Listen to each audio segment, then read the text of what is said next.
এবার একটু শুনবো যে রাসূলুল্লাহ সাল্লাল্লাহু আলাইহি ওয়াসাল্লাম কদরের রাতগুলোতে কি কি ইবাদত করতেন। আমি খুঁজে 5টা আমলের কথা পেয়েছি বিশেষভাবে। কমন যে আমলগুলো সেগুলো তো ছিলই, বিশেষভাবে 5টা কাজ রাসূল সাল্লাল্লাহু আলাইহি ওয়াসাল্লাম এই কদরের রাতে করতেন। 1 নম্বর কাজ হচ্ছে তিনি সারা রাত জেগে ইবাদত করতেন এবং পরিবারের লোকদেরকে ঘুমোতে দিতেন না, উঠিয়ে দিতেন। বছরের অন্য কোনো সময়ে সারা রাত জেগে ইবাদত করার কোনো নজির রাসূল সাল্লাল্লাহু আলাইহি ওয়াসাল্লামের জীবনে ছিল না। সব রাতে ঘুমাতেন। আম্মা জান আয়েশা রাদিয়াল্লাহু তাআলা আনহা বলেন, ইযা দাখালাল আশরু আহিয়াল লাইলা ওয়া আইকাযা আহলা ওয়া জাদ্দা ওয়া শাদ্দাল মিযজার। রমাদানের শেষ দশক যখন আসতো রাসূল সাল্লাল্লাহু আলাইহি ওয়াসাল্লাম সারা রাত জেগে ইবাদত করতেন।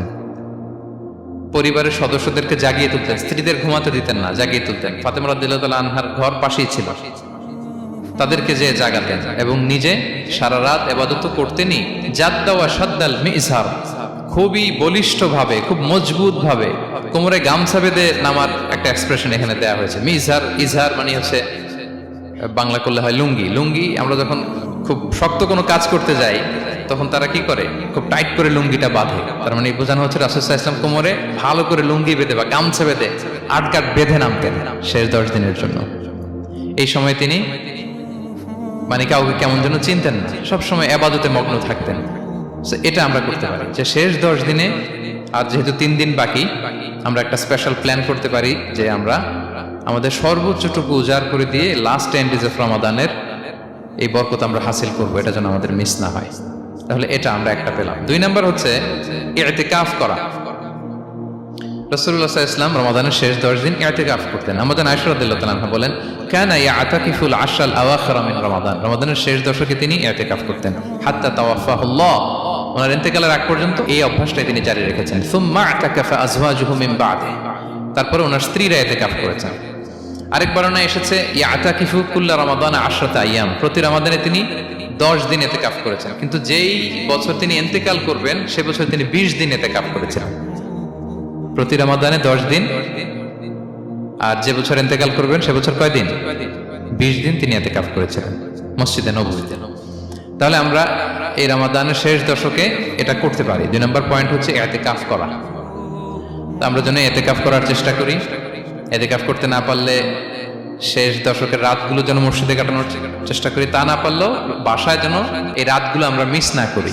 বিশেষ করে সেন্ট্রাল মস্কে তো অসাধারণ পরিবেশ, এটা হাইলি রেকমেন্ডেড। ইফ পসিবল আপনারা আসবেন, এখানে ইবাদতের চমৎকার পরিবেশ থাকে। 3 নাম্বার হচ্ছে রাসূল সাল্লাল্লাহু আলাইহি ওয়াসাল্লাম এবং জিবরাইল আলাইহিস সালাম যৌথভাবে কোরআন রিভিশন করতেন। খুব ইন্টারেস্টিং। সারা বছর যেটা নাজিল হতো রমাদানে জিবরাইল আলাইহিস সালাম রাসূল সাল্লাল্লাহু আলাইহি ওয়াসাল্লামকে শোনাতেন, রাসূল সাল্লাল্লাহু আলাইহি ওয়াসাল্লাম আবার জিবরাইল আলাইহিস সালামকে শোনাতেন। সহিহ বুখারীর বর্ণনা, কানা জিবরিলু ইয়ালকাহু ফি কুল্লি লাইলাতিন মিন রমাদান ফায়ুদারিসুহুল কুরআন। প্রতি রমাদানের প্রতি রাতে এসে রাসূল সাল্লাল্লাহু আলাইহি ওয়াসাল্লামের সাথে কোরআন মুদারাসা করতেন। সহিহ মুসলিমের বর্ণনায়, আন্না জিবরিল কানা ইউআরিদুহু বিল কুরআন কুল্লা আমিন মাররা। প্রতি বছর রমাদানে একবার শোনাতেন বা শুনিয়েছেন, যে বছর তিনি ইন্তেকাল করবেন তিনি 2 বার শুনিয়েছেন। আরাদা ইউআরিদু মানে এটা ফ্রম বোথ সাইড। আরবি শব্দটা এমন যে জিবরাইল আলাইহিস সালাম শোনাতেন, এরপর রাসূল সাল্লাল্লাহু আলাইহি ওয়াসাল্লাম জিবরাইল আলাইহিস সালামকে শোনাতেন, কোরআন রিভিশন করা। তো এই শেষ দশকের রাতগুলোতে আমরা যেন বেশি বেশি কোরআন পড়ি। কোরআন তেলাওয়াত, কোরআনিক রিসাইটেশন হতে পারে, কোরআনের অর্থ পড়া হতে পারে, তাদাব্বুরে কোরআন হতে পারে, কোরআনের হালাকায় জয়েন করা হতে পারে। ইন ইটস এনি ফর্ম আমরা যেন কোরআনের সাথে অ্যাটাচমেন্টটা বাড়াই লাস্ট 10 ডেজ অফ রমাদানে। 4 নাম্বার কিয়ামুল লাইল করা। রাসূল সাল্লাল্লাহু আলাইহি ওয়াসাল্লাম কিয়ামুল লাইল করতেন এবং কিয়ামুল লাইল শব্দটাকে রাসূল সাল্লাল্লাহু আলাইহি ওয়াসাল্লাম কদরের সাথে জুড়ে দিয়েছেন। সহিহ বুখারীর বর্ণনায় তিনি বলেছেন, মান কামা লাইলাতাল কদরি ঈমানা ওয়া ইহতিসাবা গুফিরা লাহু মা তাকদ্দামা মিন যামবি। কদরের রাতে যে কিয়ামুল লাইল করে বিশ্বাস নিয়ে এবং নাজাতের প্রত্যাশা নিয়ে, তার পূর্বের সমস্ত গুনাহ আল্লাহ তাআলা ক্ষমা করে দিবেন।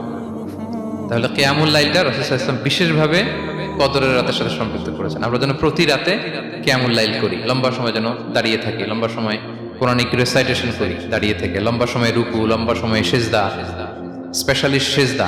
আখরাবু মা ইয়াকুনুল আবদু মির রাব্বিহি ওয়া হুয়া সাজিদ ফাআকসিরু ফিহি দুআ। বান্দা যখন সিজদায় থাকে আল্লাহ সবচেয়ে কাছে থাকে। তো আমরা তো আল্লাহর সবচেয়ে কাছে যেতে চাই এই ক্রিম টাইমটাতে, কি বলেন?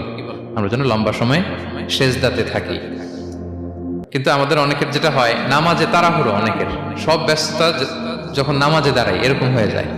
রাসূল সাল্লাল্লাহু আলাইহি ওয়াসাল্লামের সালাত যদি আমরা খেয়াল করি, বিশেষ করে কিয়ামুল লাইলে এত যে সুন্দর ছিল, আম্মাজান আয়েশা রাদিয়াল্লাহু তাআলা আনহাকে জিজ্ঞেস করা হয়েছিল যে হে আম্মাজান, রাসূল সাল্লাল্লাহু আলাইহি ওয়াসাল্লামের কিয়ামুল লাইল কেমন ছিল, কিভাবে কিয়ামুল লাইল করতেন?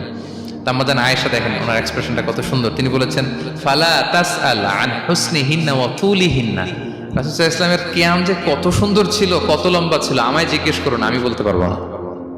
আমরা অনেক সময় যখন খুব বেশি চমৎকার কিছু হয় তো আমরা কি বলি, ভাই এত সুন্দর ছিল আমি বোঝাতে পারবো না, এরকম বলি না যে এত অসাধারণ আমি বলে বোঝাতে পারবো না। বাংলাতেও কিন্তু আমরা বলি এত চমৎকার বলে বোঝাতে পারবো না, শব্দের বুননে ভাষার বুননে আমি ফুটিয়ে তুলতে পারবো না।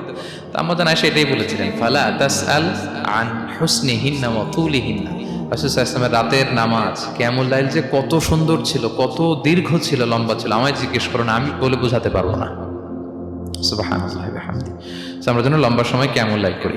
আম্মাজান আয়েশা রাদিয়াল্লাহু তাআলা আনহা আরো বলেন কানা ইয়াকুমু মিনাল লাইলি হাত্তা তাতাফাত্তারা কদামা, এত দীর্ঘ সময় দাঁড়িয়ে থাকতেন, থাকতে থাকতে ওনার পা ফুলে যেত, পা দুটো ফুলে যেত। আপনিও দীর্ঘ সময় দাঁড়িয়ে দেখেন যে পায়ে ঝিম ধরে যাবে, পা ফুলে যাবে, এটা করতেন রাসূল সাল্লাল্লাহু আলাইহি ওয়াসাল্লাম। তো আম্মাজান আয়েশা বলেন ইয়া রাসূলুল্লাহ লিমা তাসনাউ হাযা ওয়া ক্বাদ গুফিরা লাকা মা তাকদ্দামা মিন যামবিকা ওয়া মা তাআখার, আপনি এত কষ্ট কেন সহ্য করেন নিজের দেহের উপরে?